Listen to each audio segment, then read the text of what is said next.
Welcome to Sew with Monty. This is a quick tutorial about making bias, and I'm going to show you two different ways to make bias spaghetti. The first one we're going to do is cut an inch and a half wide, and it's cut on the bias. Always remember to cut this on the bias. See the flexibility of that? You need that. And all I've done is just press it, fold it in half and press it. A little different than the way we did the mask for the straps on the spaghetti on the mask, because we folded it and pressed it 3 times. Now all I'm doing up here is taking the raw edges of my bias strip and I'm folding it in so that it kisses the fold right there. Then I'm just going to put it in my machine, not right on the edge either. I'm coming in about 1/4 of an inch, and I'm just going to stitch forward a little bit and then back up. And then when I know my machine has a secure hold on it, I'm going to put my needle in and I'm going to come down about to the edge of the machine here, and I'm going to fold it again, taking the raw edges and putting them to the seam, tucking it all in there, holding it nice and taut, and just sew the 2 edges together. And then when I get to that point, I come back to the edge of my machine. This is a good distance to work with, so you can kind of know that you can control it. If you get much farther out, you're not going to be able to control it very well. Take my finger and push it in there and just sew the edge. Now I'm going to go all the way through like this. Again, edge of the machine, tucking my raw edges right to the fold, push them all in there so they go right to the fold. If you cut this exactly at 1.5 inches, you're going to have a beautiful binding. Make sure you cut it. You can use a rotary cutter and a mat, or draw your lines and cut it clean and easy so that when you finish, your spaghetti is one even width. When you come down to the other end, now this end is going to would be trimmed off if you're using it for a tie and a pair of pants or something of that nature. You wouldn't leave that like that. You would cut it off and tie it in a little knot. Now see, that looks really nice just like it is. I don't have to really do anything else. But if you want to make it have a little bit more substance, you can come back over on the other side, the folded side. This is optional because it's fine the way it is. And you can just sew right down through here on this edge. Note how I'm putting my index finger right here against the foot. That keeps this thing from sliding out from under my foot as I'm sewing. And I'm just guiding it down through here, nice and slow. And that just keeps this from spinning out and getting out from underneath the machine. Now your stitch might be a little crooked, but with practice you'll get better and better at it. And see, that makes a beautiful little spaghetti. Just like that. Now the second one we're going to make, we're going to turn this one. And we're going to sew it. We're going to fold it over, no pressing this time, but we're going to fold right sides together. And I'm going to put it in my machine with the soft folded side lined up with the edge of my foot right here. Needles in the center. And this time I'm going to use that same technique. I'm going to keep my finger right there because I want to run the soft fold just right along the edge of that foot. So I'm going to start off just a little bit, back up. Again, don't start right on the very edge. Come in about 1/4 and then back up into it.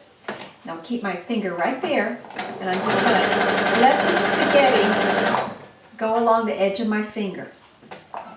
This keeps it uniform in size, so the width of my spaghetti will be uniform when I'm done. What's left over will be the quote-unquote stuffing for the spaghetti. So the seam allowance, when it turns, will be the stuffing part of my spaghetti to give it some body.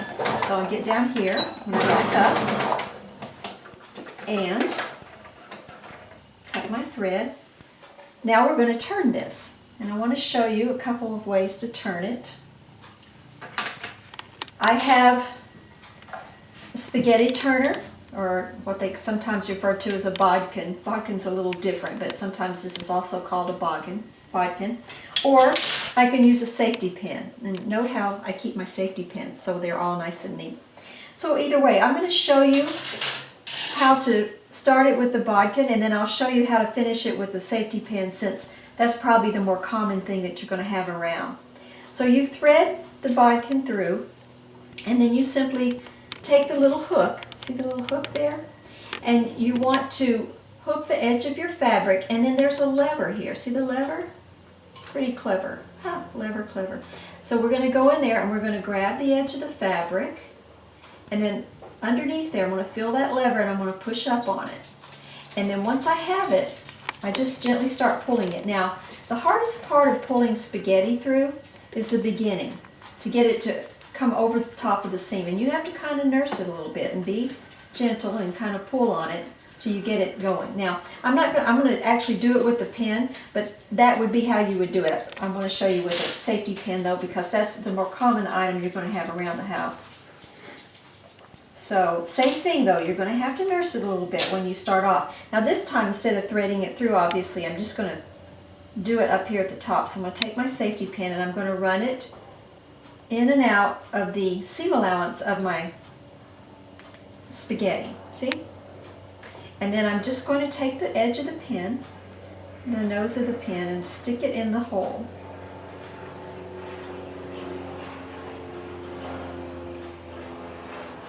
Like that. And it takes a little bit, and you have to be patient with it.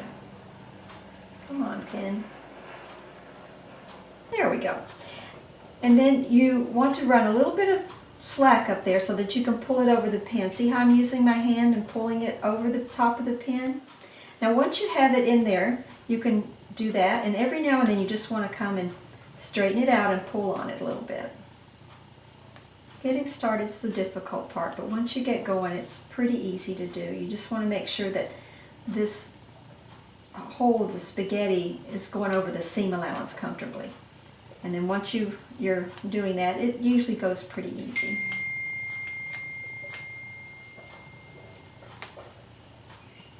And you just kind of work it with your fingers. Eventually we'll get to a point when it'll go, there we go. Now we're going to be going easy. So you just roll up a little bit of fullness and then just push it off. A little bit of fullness and push it off. Don't put a whole bunch of fullness in here and try to push it off. Do little bits of it and get it all the way off, because otherwise you'll end up with a clog and it won't go through. But see, once you struggle at the beginning a little bit, just be patient. Then it will come right through here. So just a little bit like that, and then just keep pushing it off. And then once we get to the end, we can pull the pin out and we work all of this off. See, just keep pushing it, pushing the fullness down and then running it off the end like that. And then eventually you'll be to the point that it will turn completely over. And there you have a beautiful little spaghetti.